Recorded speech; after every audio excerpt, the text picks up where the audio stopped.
Thayyib. Assalamualaikum warahmatullahi wabarakatuh. Sebelumnya mohon perkenalkan, saya Anissa Salsabila. Saya merupakan salah satu mahasiswa di Universitas Pamulang yang sekarang duduk di semester 8, program studi manajemen keuangan. Di sini saya akan sedikit membeberkan atau sedikit menjelaskan mengenai tugas presentasi. Tugas ini ditujukan untuk memenuhi salah satu syarat untuk mengikuti ujian akhir semester di mata kuliah seminar manajemen keuangan yang diampu oleh Bapak dosen Bapak Iman Lubis. Selamat menyaksikan. Nah, jadi sebelum ke inti materinya, di sini saya akan menggunakan modul dari Unpam sebenarnya. Cuman ada sedikit tambahan karena memang harus sambil dijelaskan supaya bisa dipahami dengan jelas oleh teman-teman semua. Mudah-mudahan apa yang saya sampaikan bisa bermanfaat untuk teman-teman semua ya, dan juga bisa menambah wawasan untuk kita semua sebagai pembaca dan pendengar. Selamat menyaksikan. Nah, baik. Di sini kita akan membahas mengenai leverage operasi dan keuangan ya. Di sini saya ngambil materi di pertemuan 12 ya. Apa sih leverage keuangan itu, leverage operasi keuangan itu? Nah, di sini kita bisa besarkan dulu ya. Leverage keuangan atau leverage operasi. Nah, ini tuh merupakan dua hal yang berbeda, tetapi juga sama. Persamaannya yaitu terdapat pada struktur biaya ya, sedangkan perbedaannya yaitu sejauh mana komposisi biaya pendanaan didasarkan pada biaya perolehan dan lain-lain yang menyebabkan komposisi biaya tersebut dapat meningkatkan profitabilitas perusahaan dan menimbulkan biaya tersebut bagi perusahaan. Maksudnya gini loh, antara leverage keuangan dan leverage operasi itu merupakan dua hal yang beda, tetapi ada persamaannya juga gitu. Samanya yaitu sama-sama membahas mengenai struktur biaya, akan tetapi perbedaannya yaitu terdapat pada komposisi biaya ya, komposisi biaya yang didasarkan pada biaya perolehan dan lain-lain yang menyebabkan komposisi biaya tersebut dapat meningkatkan profitabilitas atau keuntungan perusahaan dan menimbulkan biaya bagi perusahaan. Maksudnya biaya tersebut ya. Nah, dahulu leverage adalah komposisi biaya tetap atau penggunaan biaya tetap yang digunakan untuk meningkatkan profitabilitas atau keuntungan pada biaya tetap, misalnya pada tanah, gedung, kendaraan, dan biaya tetap lainnya. Maksudnya apa sih? Nah, dulu leverage itu merupakan komposisi biaya yang terdapat atau berkomposisi terhadap barang-barang atau benda yang digunakan untuk meningkatkan investasi biaya tetap. Contohnya investasi tetap ya, biaya tetap itu ya seperti tanah gitu, berubah, ada wujudnya dan tidak akan berubah. Seperti bangunan, gedung, kendaraan, peralatan dan lain sebagainya. Sedangkan untuk leverage operasional itu sendiri yaitu mengacu pada sejauh mana dana yang digunakan untuk investasi ini dalam menggunakan aset tetap untuk operasinya. Jadi ibaratnya kalau leverage keuangan itu umpannya gitu ya, bahannya. Nah, sedangkan leverage operasional itu yang menjalankannya. Itu ya. Di sini ada istilah kenaikan biaya tetap atau yang disebut sebagai rasio leverage, ya, operating leverage ratio, yang berarti persentase perubahan laba atau EBIT ya, persentase perubahan laba operasi perusahaan sebagai akibat perubahan penjualan sebesar 1%. Di sini ada rumusnya nih. Rumusnya yaitu DOL untuk key unit quantity adalah persentase perusahaan laba operasi atau biasa disebut EBIT per persentase perubahan dalam output. Untuk yang nomor 2 di sini yaitu ada leverage keuangan. Nah, leverage keuangan ini juga diharapkan bisa meningkatkan di antara pemegang saham biasa.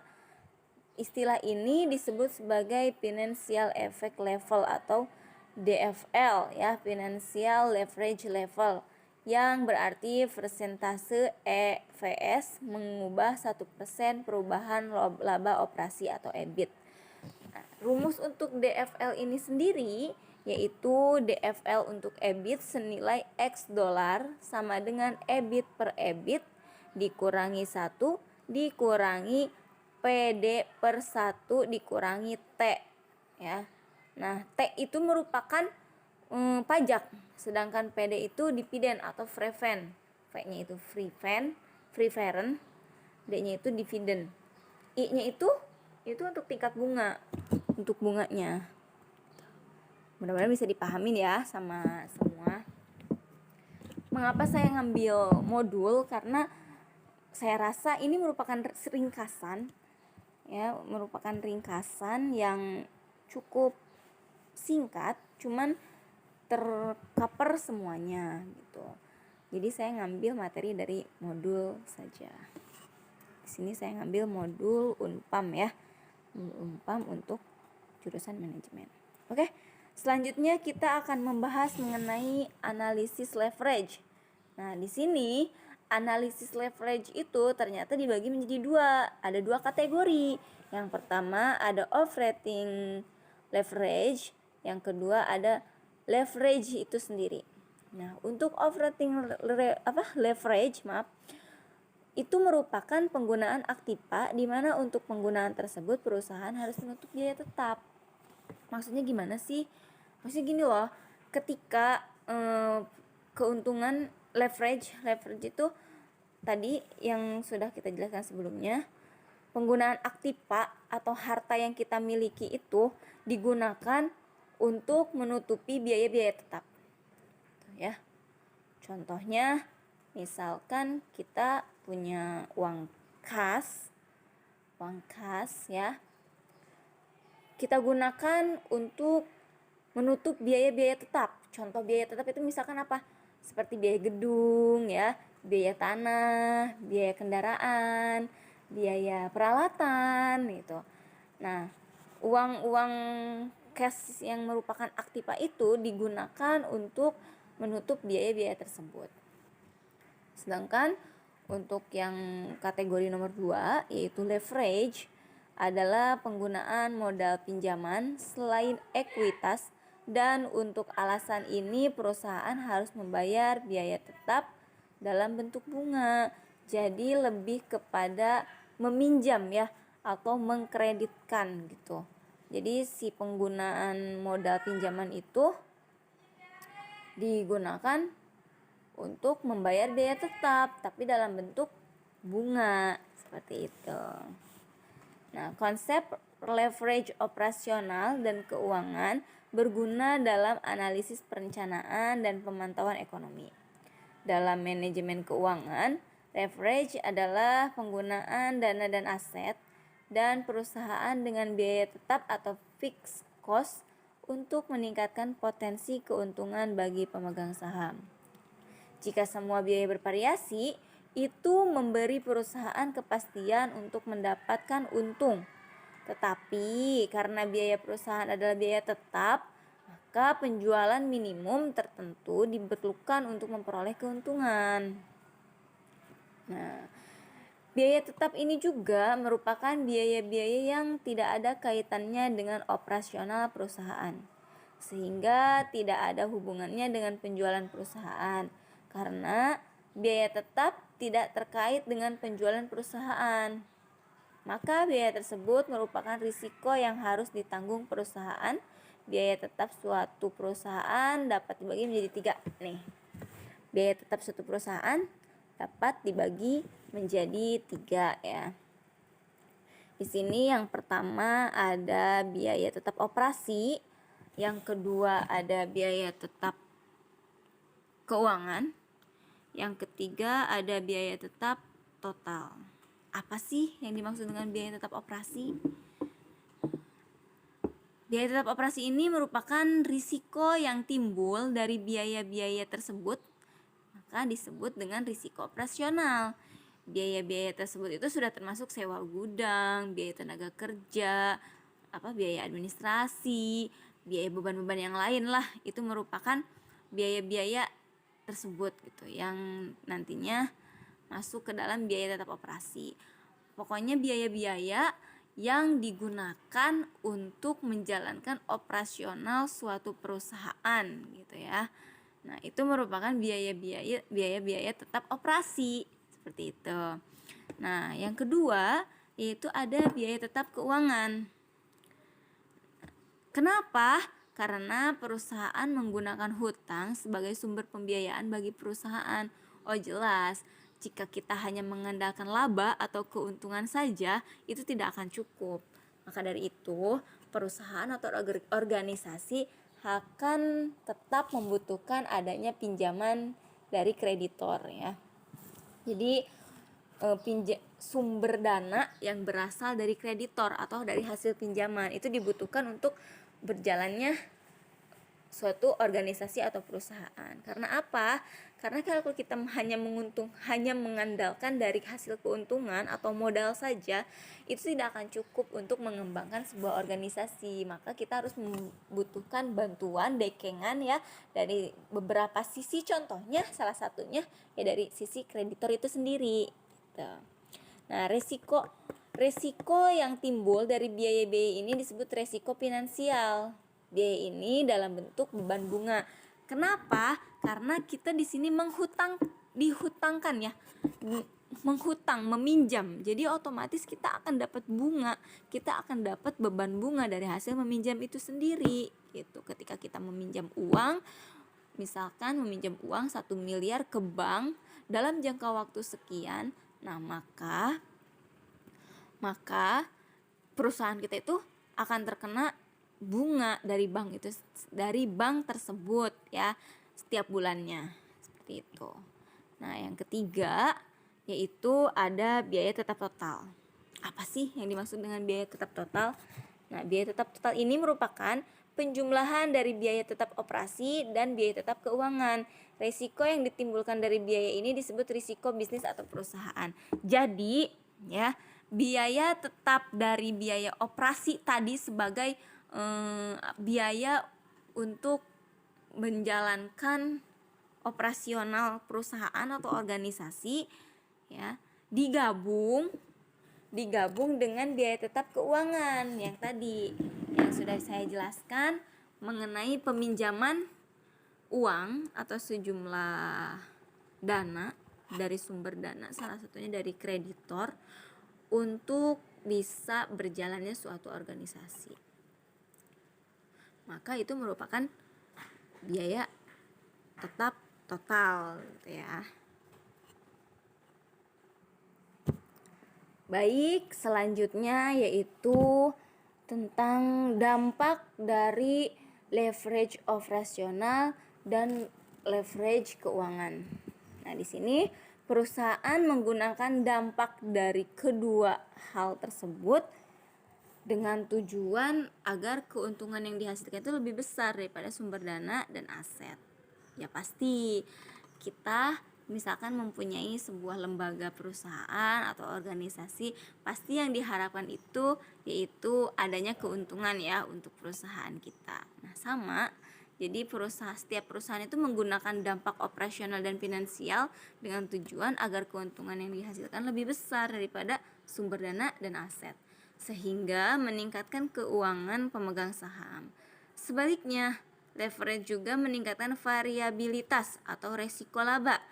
Karena jika perusahaan ternyata menghasilkan laba bersih lebih sedikit daripada biaya tetap, maka penggunaan leverage mengurangi keuntungan pemegang saham. Jelas ya?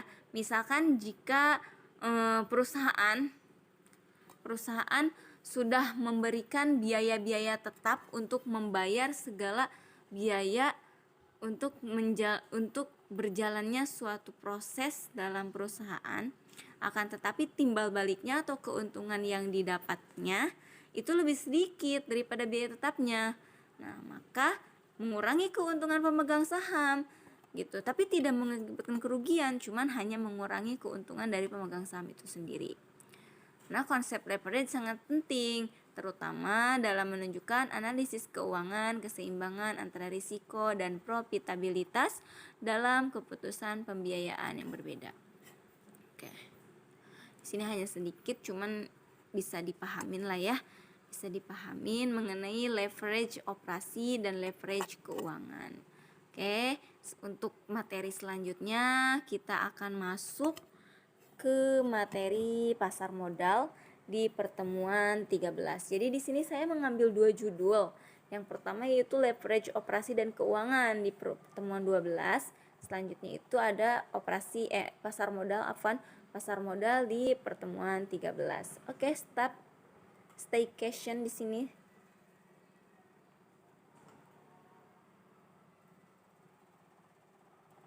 Bentar.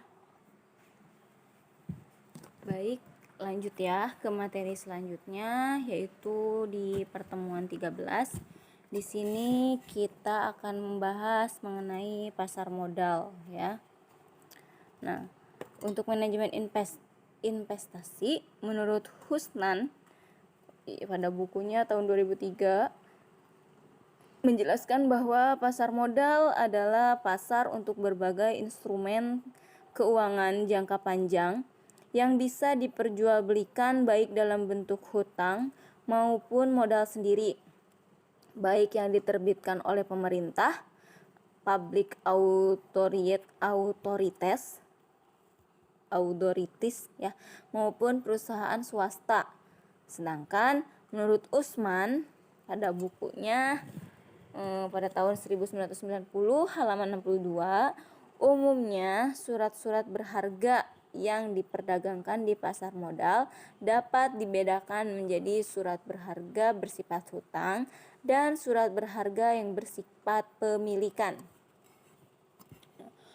Surat berharga yang bersifat hutang ini umumnya dikenal sebagai obligasi, dan surat berharga yang bersifat pemilikan dikenal dengan nama saham. Oke, biar kelihatan saya perbesar dulu ini tulisannya ya, supaya bisa kebaca sama kita semua. Baik, sebentar. Cukup. Pengertian pasar modal itu sendiri biasanya merupakan sistem keuangan terorganisir yang mencakup bank umum dan semua perantara di sektor keuangan dan juga semua surat berharga yang beredar. Dalam arti sempit, pasar modal itu diartikan sebagai suatu pasar atau tempat, baik itu berupa gedung ataupun online ya, yang disiapkan guna memperdagangkan saham-saham, obligasi-obligasi dan jenis surat berharga lainnya dengan memakai jasa para perantara pedagang efek ya. Ini merupakan sunariyah. Merupakan pengertian dari sunariyah. Nah, dari pengertian pasar modal di atas itu terlihat jelas bahwa pasar modal juga merupakan salah satu cara bagi perusahaan untuk menghimpun dana dengan cara menjual hak kepemilikan perusahaan pada masyarakat. Bisa dipahamin ya di sini sebelum kita beranjak kepada investasi dan pelaku pasar modal itu sendiri. Baik. Nah, baik. Di sini juga ada manfaat dari keberadaannya pasar modal. Ya, ada manfaat dari keberadaannya pasar modal. Salah satunya yaitu pasar modal merupakan salah satu sarana sebagai sarana penambah modal bagi usaha ya, bagi perusahaan. Karena apa?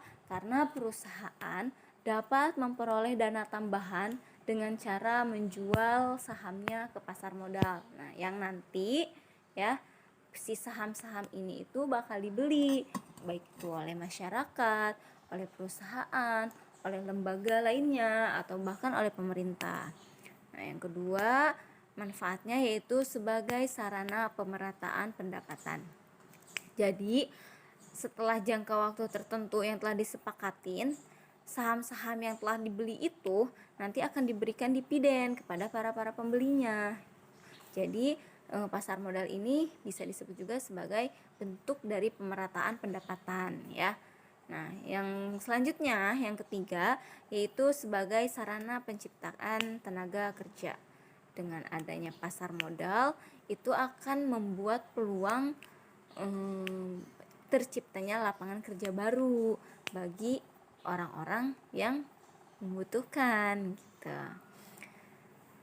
Oke, sekarang kita masuk lagi ke materi. Di sini ada investasi dan pelaku pasar modal ya.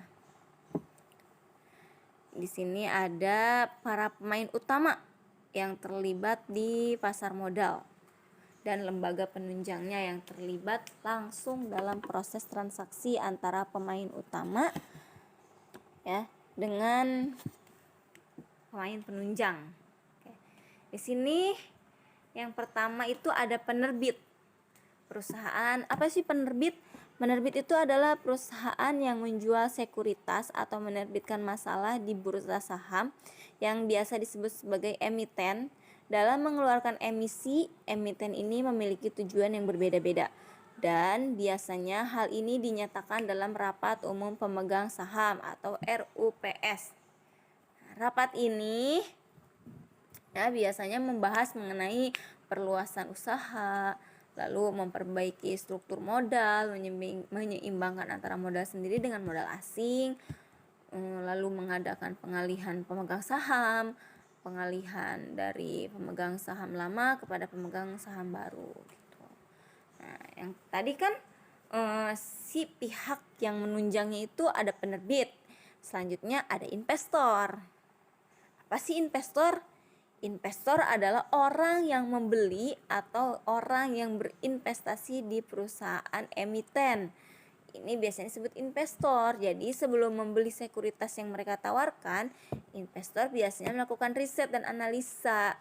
Studi tersebut mencakup ketulusan perusahaan, ya, prospek bisnis emiten dan lain sebagainya yang berkaitan dengan kelayakan saham untuk dibeli. Itu. Di sini ada tujuan utama para investor dalam pasar modal ya, ada tujuan utamanya juga. Yang pertama yaitu ya itu untuk mendapatkan dividen gitu, untuk mendapatkan dividen. Jadi dalam jangka waktu tertentu nanti saham-saham yang telah kita beli, yang sudah kita investasikan itu akan mendapatkan keuntungan buat kita gitu. Yang kedua yaitu hak pemilikan perusahaan. Jadi semakin banyak saham yang dimiliki, maka semakin besar penguasaannya terhadap perusahaan. Contoh nih, saya ngasih contoh perusahaan yang sudah go public ya. Contohnya Unilever. Nah, Unilever itu menjual saham di Bursa Efek Indonesia. Misalnya saya membeli saham dengan jumlah yang cukup besar. Jadi semakin saya besar berinvestasi, maka semakin besar juga penguasaan saya terhadap perusahaan Unilever itu. Tuh.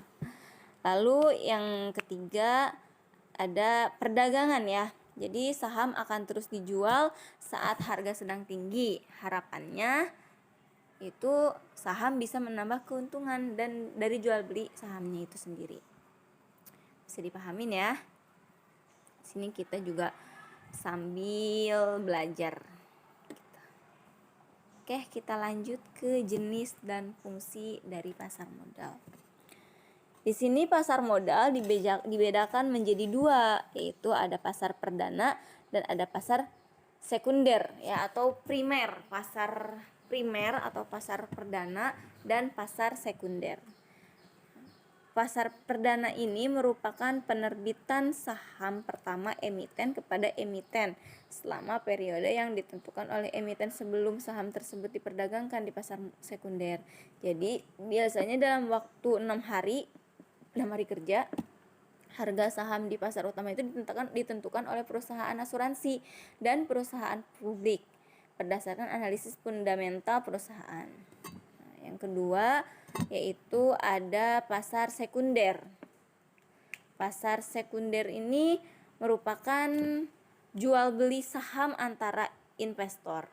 Jadi ketika periode pasar saham telah berlalu di pasar utama dalam waktu 90 hari sejak terbitannya izin penerbit, efek harus dicatat di bursa. Di pasar sekunder, investor dapat membeli dan menjual sekuritas kapan saja. Meskipun keuntungan dari pertukaran biaya bursa efek itu reguler lebih kecil sih. Di sini efek reguler adalah bursa efek resmi seperti bursa efek Jakarta, bursa efek Surabaya gitu yang terpusat di BEI, Bursa Efek Indonesia. Lalu bursa efek paralel, perusahaan pasar sekunder adalah tempat berkumpulnya investor dan institusi dan juga individu. Harga untuk pangsa pasar sekunder bervariasi sesuai ekspektasi pasar. Pihak yang berwenang adalah perantara, ada biaya penjualan dan pembelian. Pemesanan dilakukan melalui anggota bursa. Jangka waktunya tidak terbatas. Tempat terjadinya penjualan di pasar sekunder itu ada 2 tempat ya, yaitu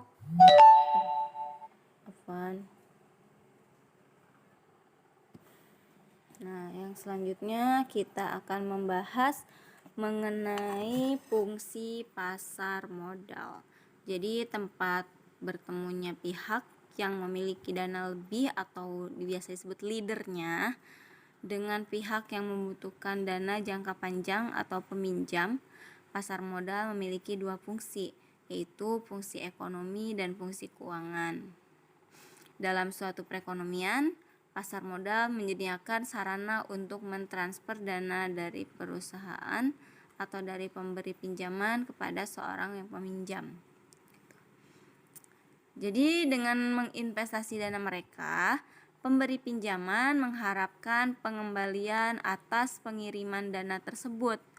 Sedangkan bagi peminjam, dana dari luar dapat digunakan untuk upaya pengembangan usaha tanpa menunggu dana dari hasil operasi perusahaannya. Jadi keinginan antara yang menginvestasikan atau yang memberi pinjaman dengan yang meminjam itu berbeda ya, cuman baik atau memikirkan untuk perkembangan atau berjalannya sebuah proses operasional sebuah perusahaan. Jadi untuk si pemberi pinjaman, dia mengharapkan itu pengembalian dari dana yang dipinjam. Sedangkan untuk peminjam, dia berharap bahwa dana yang dipinjam itu bisa digunakan untuk mengembangkan usaha tanpa menunggu dana dari hasil operasi perusahaan gitu. Jadi dana dari hasil operasi perusahaan itu biarlah masuk ke dalam keuntungan perusahaan gitu. Jadi sumber dana dari hasil pinjaman itu dia berharap bisa mengembangkan usahanya. Pembiayaan dengan menyediakan dana yang dibutuhkan, peminjam dan pemberi pinjaman tanpa harus terlibat langsung dalam kepemilikan real estate. Jadi maksudnya gini loh, kita membeli sebuah saham tuh ya, tapi kita tidak sepenuhnya mengakuisisi perusahaan tersebut milik kita, karena masih ada sebagian yang dimiliki oleh perusahaan itu sendiri, terkecuali apabila hutang kita mengakuisisi atau membeli saham dalam jumlah besar yang bahkan melebihi setengah dari aset perusahaan yang kita beli sahamnya. Otomatis saham yang kita pegang itu bisa membuat perusahaan yang kita investasikan menjadi milik kita. Kurang lebih seperti itu ya. Mungkin hanya ini yang dapat saya sampaikan, yang dapat saya bagikan kepada kalian. Mohon maaf apabila masih banyak sekali kesalahan-kesalahan, karena memang di sini juga saya masih belajar ya. Mohon dibukakan pintu maaf sebesar-besarnya. Akhirul kalam. Assalamualaikum warahmatullahi wabarakatuh. Terima kasih telah menyaksikan video penjelasan presentasi dari saya. Mudah-mudahan kita selalu ada dalam lindungan Allah Subhanahu wa taala. Bye bye.